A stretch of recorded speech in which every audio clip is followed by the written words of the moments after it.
Super brain. दोस्तों, अपने mind में छुपे हुए सुपर ब्रेन को जगाएं। दोस्तों, कुछ 100 बिलियन न्यूरॉन्स का ताना बाना ह्यूमन ब्रेन नेचर की सबसे जटिल बायोलॉजिकल क्रिएशन में से एक है।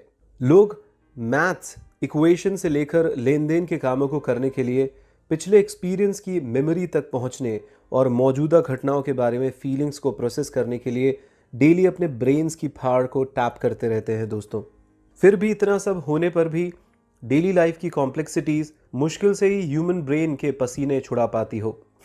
इमेजिन कीजिए कि क्या हम असल में उन बिलियन न्यूरॉन्स की पूरी कैपेसिटी को अनलॉक कर सकते हैं और ब्रेन की बेसलाइन एक्टिविटी से आगे बढ़ सकते हैं। ये पैराग्राफ्स आपको दिखाते हैं कि उसका एक उपाय है। सेल्फ अवेयरनेस बढ़ाने और सेल्फ इम्प्रूवमेंट के टास्क पर ब्रेन को फोकस करके आप अपने ब्रेन को पॉसिबल थिंग्स से भी परे ले जा सकते हैं। तो इन पैराग्राफ्स में आप साइंटिफिक नज़रिए और स्पिरिचुअल नॉलेज के ज़रिए से सीखेंगे कि कैसे अपने ब्रेन को सुपर ब्रेन बनाना है। दोस्तों, एक बार जब आप समझ लेते हैं कि ब्रेन कैसे काम करता है तो आप इस नॉलेज का यूज़ अपने बॉडी को ठीक करने के लिए कर सकते हैं। आइए इस पॉइंट को डिटेल में कुछ एग्जाम्पल्स के साथ समझते हैं। दोस्तों, माइंड और बॉडी अलग अलग नहीं है। असल में ह्यूमन ब्रेन ह्यूमन बॉडी के हर एक सेल से गहराई से जुड़ा हुआ है। जब ब्रेन बॉडी के साथ कम्युनिकेट करता है तो फीडबैक लूप पैदा हो सकता है। फीडबैक लूप तब होता है जब बाहरी एक्साइटमेंट एक साथ और कभी कभार मैसेजेस को उलझा देता है और चेन रिएक्शन को बंद कर देता है। मान लीजिए दोस्तों कि आप एक सड़क पर चल रहे हैं, फिर एक कुत्ता दरवाजे के पीछे से जंप करता हुआ आपको चौंका देता है। यह घटना आपके ब्रेन को, आपकी बॉडी को एक लड़ो या मरो का मैसेज भेजने को मजबूर हो जाती है। रिस्पॉन्स में आपका दिल तेजी से धड़कना स्टार्ट हो जाएगा।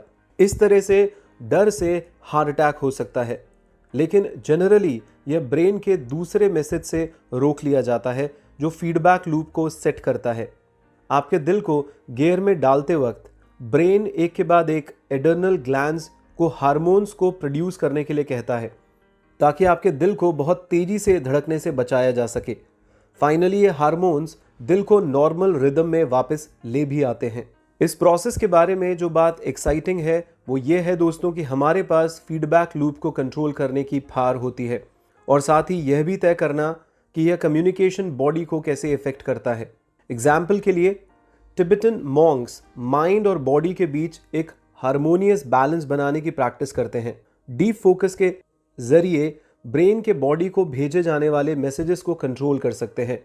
जब टेम्परेचर फ्रीजिंग पॉइंट से नीचे गिर जाता है तो एक मॉन्क मेडिटेट कर सकता है और अपने ब्रेन को, अपनी बॉडी को यह मैसेज भेजने के लिए जगा सकता है जो उसकी बॉडी के टेम्परेचर को कंफर्टेबल लेवल तक बढ़ाए।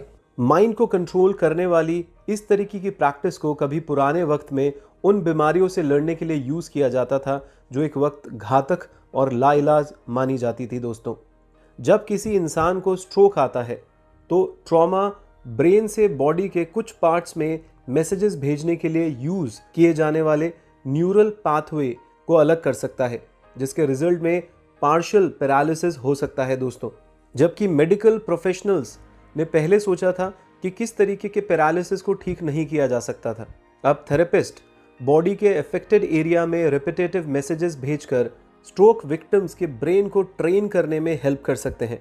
थेरेपी के पार्ट के रूप में एक मरीज को सिंपल टास्क पर फोकस करने को कहा जाता है, जैसे कि एक कप उठाना या एक वर्ड लिखना, और वक्त के साथ न्यूरल पाथवे खुद ही मरम्मत करते रहेंगे और रेगुलर एक्टिविटीज़ रिस्टोर्ड की जा सकती है। दोस्तों, यह उदाहरण हमें बताता है कि जब हम इस सॉल्यूशन पर फोकस रहते हैं तो ब्रेन कितना फ्लेक्सिबल और पावरफुल हो सकता है। लोग दिमागी चैलेंजेस और फिजिकल एक्सरसाइज के जरिए न्यूरॉन्स को जनरेट कर सकते हैं। दोस्तों, आइए इस पॉइंट को डिटेल में कुछ एग्जाम्पल्स के साथ समझते हैं।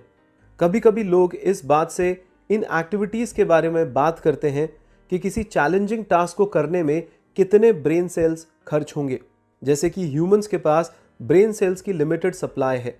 यह सच है कि ह्यूमन ब्रेन में बहुत सारे न्यूरॉन्स होते हैं।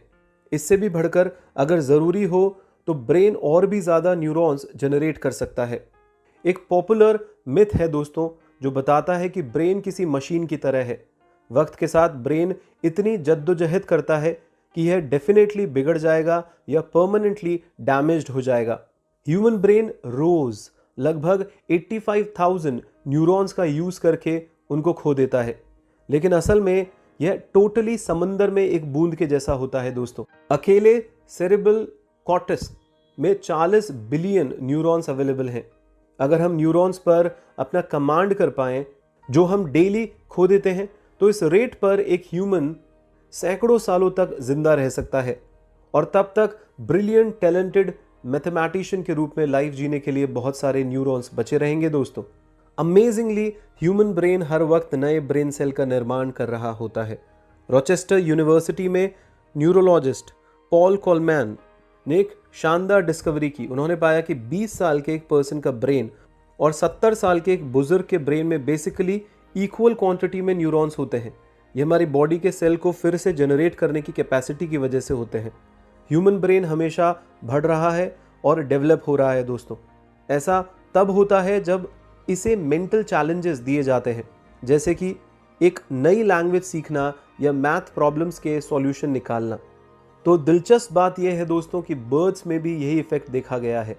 जब रिसर्चर्स ने ज़ीब्रा फिंच की स्टडी की तो उन्होंने पाया कि एक बर्ड का ब्रेन मेटिंग सीजन में उल्लेखनीय रूप से बढ़ता गया, क्योंकि बर्ड्स अपने पार्टनर को अट्रैक्ट करने के लिए नए गाने सीख रहे थे।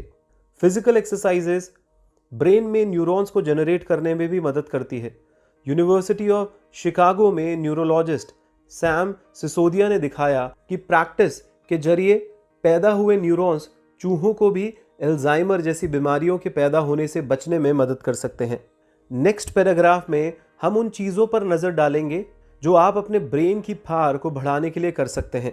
अपनी ब्रेन फार को बढ़ाने और इम्प्रूव्ड करने के लिए नए एक्सपीरियंसेस और आपके आसपास की दुनिया के लिए ओपन रहें। आइए दोस्तों इस पॉइंट को डिटेल में कुछ एग्जाम्पल्स के साथ समझते हैं। सुपर ब्रेन कौन नहीं चाहता दोस्तों? या नेक्स्ट स्टीव जॉब या वॉरेन बफे कौन नहीं बनना चाहता? अगर आप अपने ब्रेन को बढ़ाने में इंटरेस्टेड हैं तो आपको डिफरेंट रोल मॉडल्स को देखना चाहिए दोस्तों। बेबीज अपने ब्रेन को लर्निंग और डेवलप करने में एक्सपर्ट होते हैं। वे हमें हमारे ब्रेन फार को बढ़ाने के बारे में बहुत कुछ सिखा सकते हैं। आपके ब्रेन को बढ़ाने के लिए पहला स्टेप दुनिया के लिए ओपन होना और लर्निंग और डेवलपमेंट के लिए ऑफर की जाने वाली पॉसिबिलिटीज़ को देखना है। ज़्यादातर लोग अपने दिन को बाहरी दुनिया से काट कर बिताते हैं। वे अपना सिर झुकाए रखते हैं, डेली रूटीन की सेफ्टी से बेखबर होने में इंटरेस्ट रखते हैं। ऑब्जर्वेशन और क्यूरियोसिटी कि अपनी फाड़ को बंद करके रखना आपके ब्रेन को डेवलप होने से रोकता है दोस्तों। अपने सुपर ब्रेन को स्टिमुलेट करने के लिए नई जगहों के लिए ओपन रहे। नेचर या जिस भी माहौल में आप रहते हैं उसको ऑब्जर्व